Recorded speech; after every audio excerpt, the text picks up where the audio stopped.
بسم الله الرحمن الرحيم. الحمد لله الذي أنزل على عبده الكتاب ولم يجعل له عوجا قيما لينذر بأسا شديدا من لدنه ويبشر المؤمنين الذين يعملون الصالحات أن لهم أجرا حسنا ماكثين فيه أبدا وينذر الذين قالوا اتخذ الله ولدا ما لهم به من علم ولا لآبائهم كبرت كلمة تخرج من أفواههم إن يقولون إلا كذبا فلعلك باخع نفسك على آثارهم إن لم يؤمنوا بهذا الحديث أسفا إنا جعلنا ما على الأرض زينة لها لنبلوهم أيهم أحسن عملا وإنا لجاعلون ما عليها صعيدا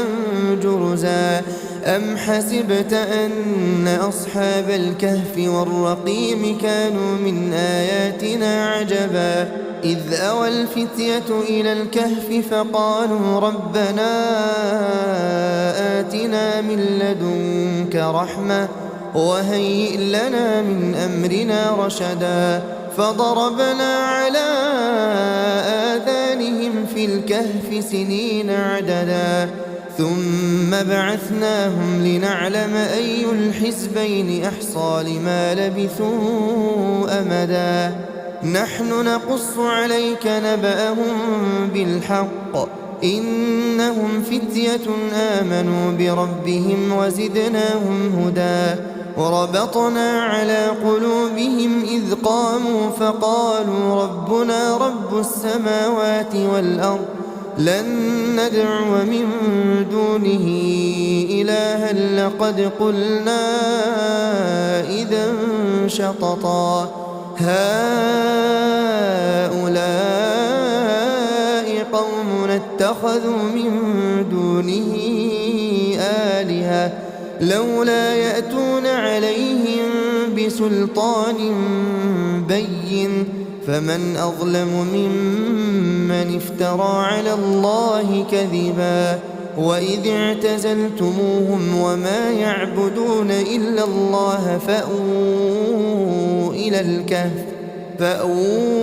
إلى الكهف ينشر لكم ربكم من رحمته ويهيئ لكم من أمركم مرفقا وترى الشمس إذا طلعت تزاور عن كهفهم ذات اليمين وإذا غربت تقرضهم ذات الشمال وهم في فجوة منه ذلك من آيات الله من يهد الله فهو المهتد ومن يضلل فلن تجد له وليا مرشدا وتحسبهم أيقاظا وهم رقود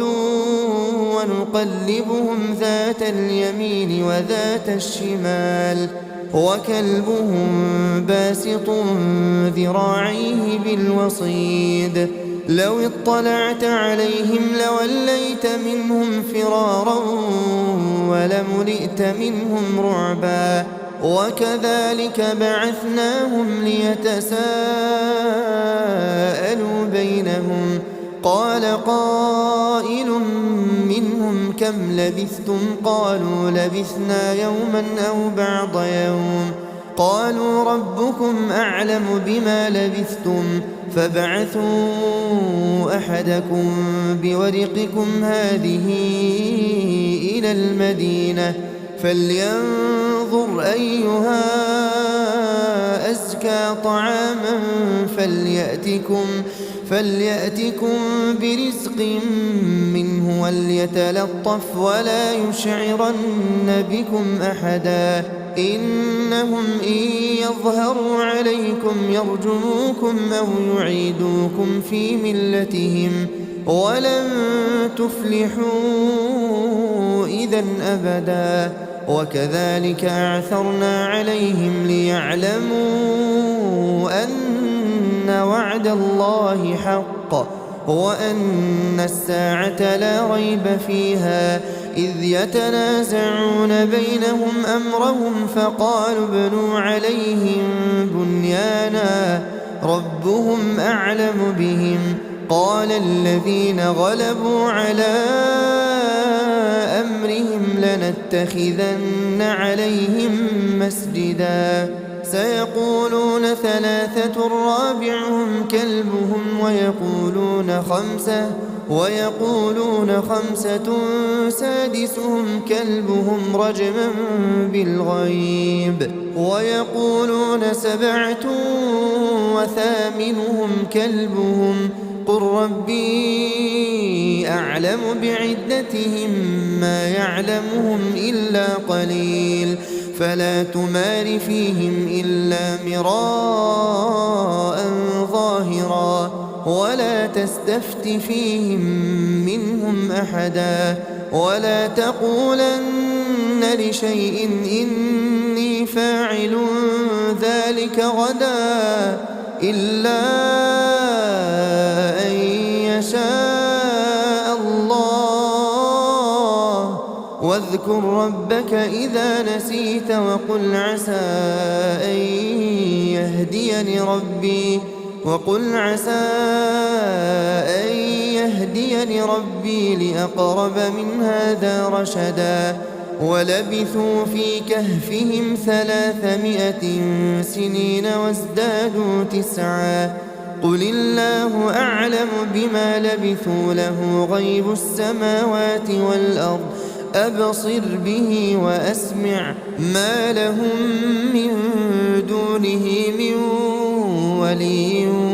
ولا يشرك في حكمه أحدا واتل ما أوحي إليك من كتاب ربك لا مبدل لكلماته ولن تجد من دونه ملتحدا واصبر نفسك مع الذين يدعون ربهم بالغداة والعشي يريدون وجهه ولا تعد عيناك عنهم تريد زينة الحياة الدنيا ولا تطع من أغفلنا قلبه عن ذكرنا واتبع هواه وكان أمره فرطا وقل الحق من ربكم فمن شاء فليؤمن ومن شاء فليكفر إنا أعتدنا للظالمين نارا أحاط بهم سرادقها وإن يستغيثوا يغاثوا بماء كالمهل يشوي الوجوه بئس الشراب وساءت مرتفقا إن الذين آمنوا وعملوا الصالحات إنا لا نضيع أجر من أحسن عملا أولئك لهم جنات عدن تجري من تحتهم الأنهار يحلون فيها من أساور من ذهب ويلبسون ثيابا خضرا من سندس واستبرق متكئين فيها على الأرائك نعم الثواب وحسنت مرتفقا واضرب لهم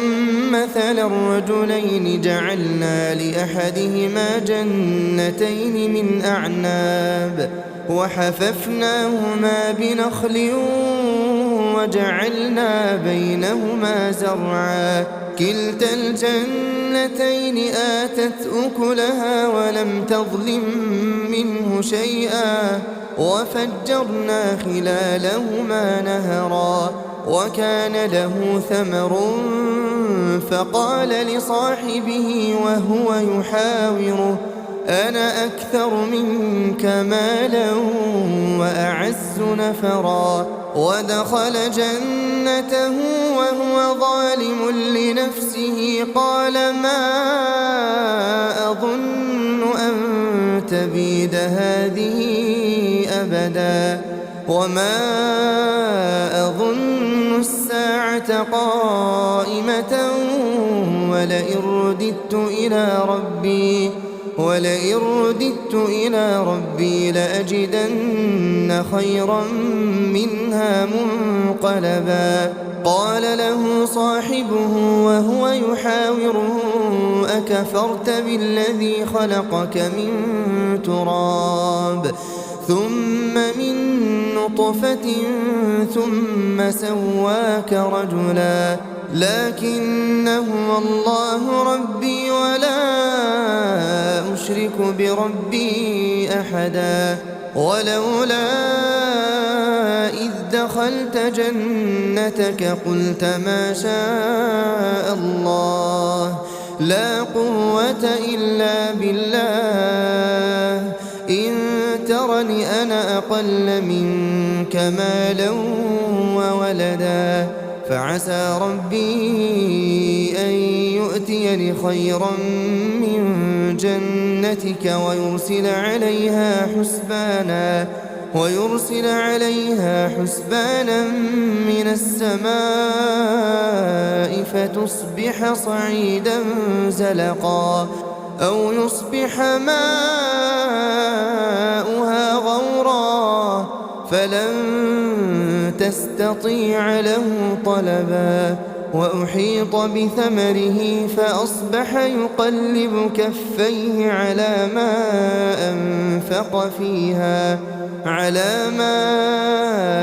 أنفق فيها وهي خاوية على عروشها ويقول يا ليتني لم أشرك بربي أحدا ولم تكن له فئة ينصرونه من دون الله وما كان منتصرا هنالك الولاية لله الحق هو خير ثوابا وخير عقبا واضرب لهم مثل الحياة الدنيا كماء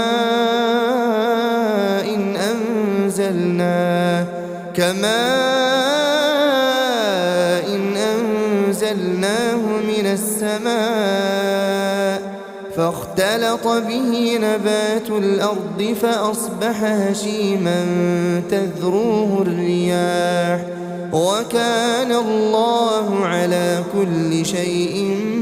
مقتدرا المال والبنون زينة الحياة الدنيا والباقيات الصالحات خير عند ربك ثوابا وخير أملا ويوم نسير الجبال وترى الأرض بارزة وحشرناهم فلم نغادر منهم أحدا وعرضوا على ربك صفا لقد جئتمونا كما خلقناكم أول مرة بل زعمتم أن لن نجعل لكم موعدا ووضع الكتاب فترى المجرمين مشفقين مما فيه ويقولون يا ويلتنا ما لهذا الكتاب لا يغادر صغيرة ولا كبيرة إلا أحصاها ووجدوا ما عملوا حاضرا ولا يظلم ربك أحدا وإذ قلنا للملائكة اسجدوا لآدم فسجدوا إلا إبليس كان من الجن ففسق عن أمر ربه أفتتخذونه وذريته أولياء من دوني وهم لكم عدو بئس للظالمين بدلا ما أشهدتهم خلق السماوات والأرض ولا خلق أنفسهم وما كنت متخذ المضلين عضدا ويوم يقول نادوا شركائي الذين زعمتم فدعوهم فلم يستجيبوا لهم وجعلنا بينهم موبقا ورأى المجرمون النار فظنوا أنهم مواقعوها ولم يجدوا عنها مصرفا ولقد صرفنا في هذا القرآن للناس من كل مثل وكان الإنسان أكثر شيء جدلا وما منع الناس أن يؤمنوا إذ جاءهم الهدى ويستغفروا ربهم إلا أن تأتيهم سنة الأولين أو يأتيهم العذاب قبلا وما نرسل المرسلين إلا مبشرين ومنذرين ويجادل الذين كفروا بالباطل ليدحضوا به الحق واتخذوا آياتي وما أنذروا هزوا ومن أظلم ممن ذكر بآيات ربه فأعرض عنها ونسي ما قدمت يداه إنا جعلنا على قلوبهم أكنة أن يفقهوه وفي آذانهم وقرا وإن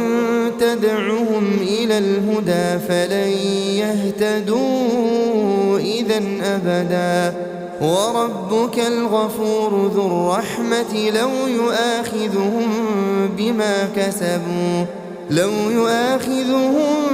بما كسبوا لعجل لهم العذاب بل لهم موعد لن يجدوا من دونه موئلا وتلك القرى أهلكناهم لما ظلموا وجعلنا لمهلكهم موعدا وإذ قال موسى لفتاه لا أبرح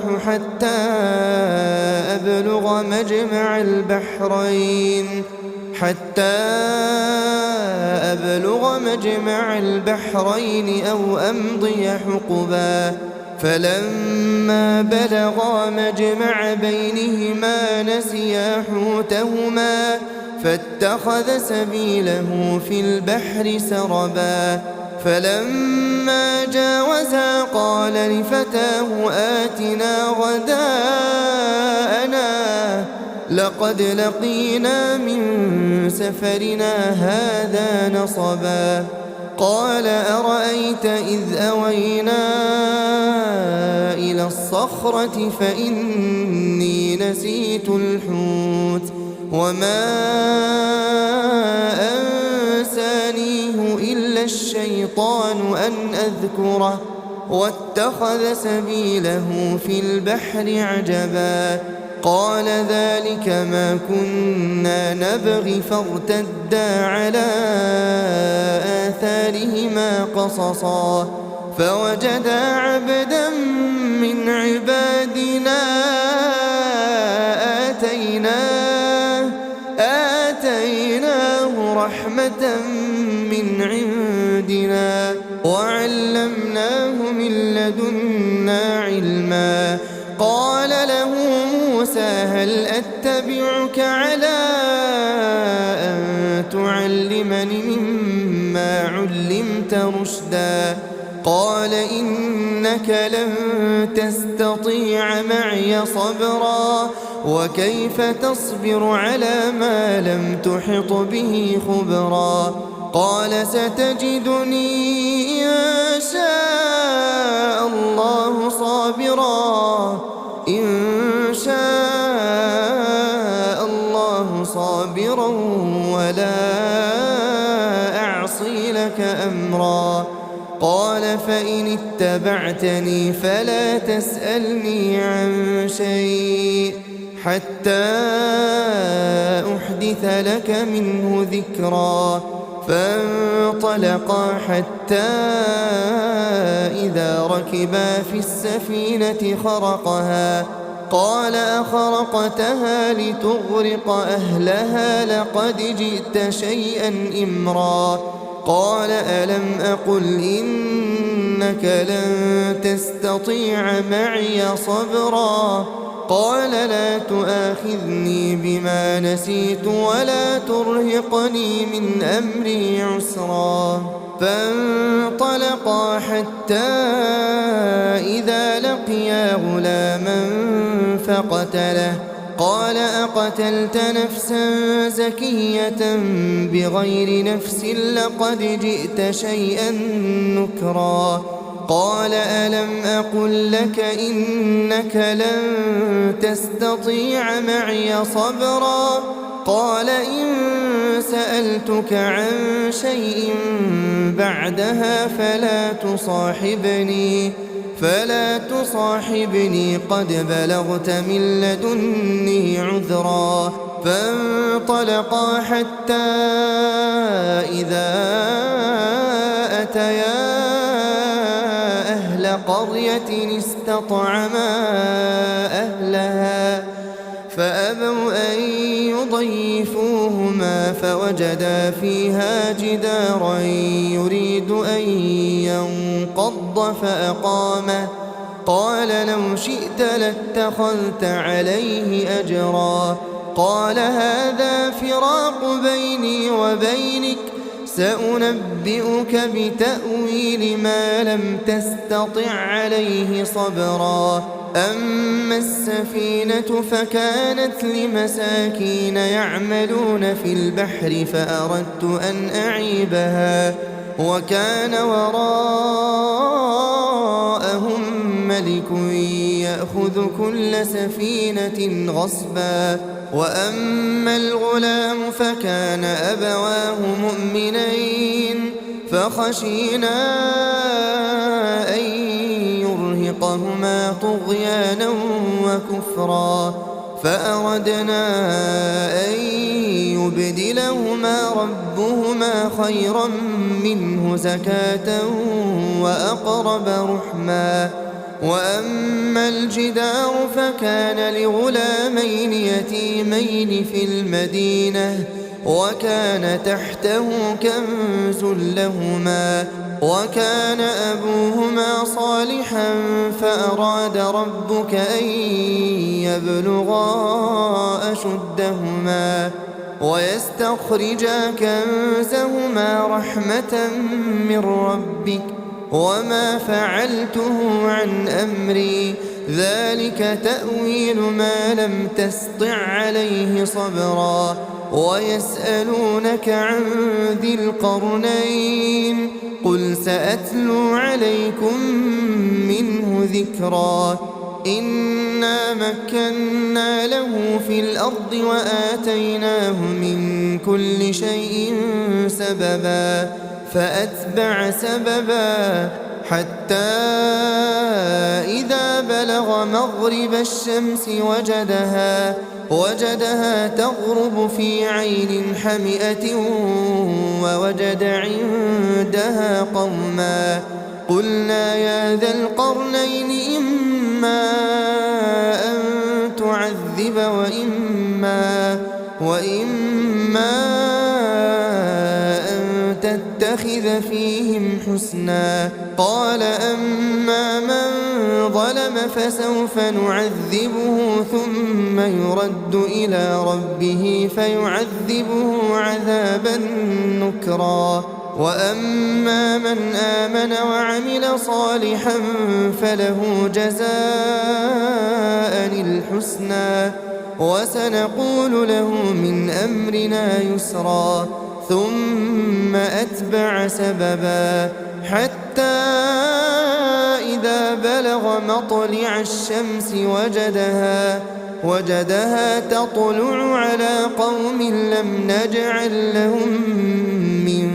دونها سترا كذلك وقد أحطنا بما لديه خبرا ثم أتبع سببا حتى إذا بلغ بين السدين وجد من دونهما قوما لا يكادون يفقهون قولا قالوا يا ذا القرنين إن يأجوج ومأجوج مفسدون في الأرض فهل نجعل لك خرجا على أن تجعل بيننا وبينهم سدا قال ما مكني فيه ربي خير فأعينوني بقوة أجعل بينكم وبينهم ردما آتوني زبر الحديد حتى إذا ساوى بين الصدفين قال انفخوا حتى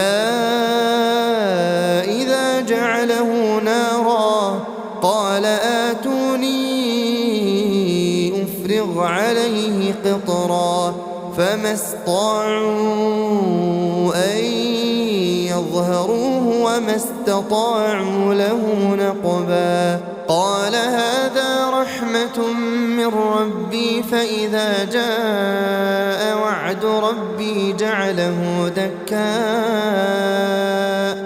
وكان وعد ربي حقا وتركنا بعضهم يومئذ يموج في بعض ونفخ في الصور فجمعناهم جمعا وعرضنا جهنم يومئذ للكافرين عرضا الذين كانت أعينهم في غطاء عن ذكري وكانوا لا يستطيعون سمعا أفحسب الذين كفروا أن يتخذوا عبادي من دوني أولياء إنا أعتدنا جهنم للكافرين نزلا قل هل ننبئكم بالأخسرين أعمالا الذين ضل سعيهم في الحياة الدنيا وهم يحسبون أنهم يحسنون صنعا أولئك الذين كفروا بآيات ربهم ولقائه فحبطت أعمالهم فلا نقيم لهم يوم القيامة وزنا ذلك جزاؤهم جهنم بما كفروا واتخذوا آياتي ورسلي هزوا إن الذين آمنوا وعملوا الصالحات كانت لهم جنات الفردوس نزلا خالدين فيها لا يبغون عنها حولا قل لو كان البحر مدادا لكلمات ربي لنفد البحر قبل أن تنفد كلمات ربي ولو جئنا بمثله مددا قل إنما أنا بشر مثلكم يوحى إلي أنما إلهكم إله واحد فمن كان يرجو لقاء ربه فليعمل عملا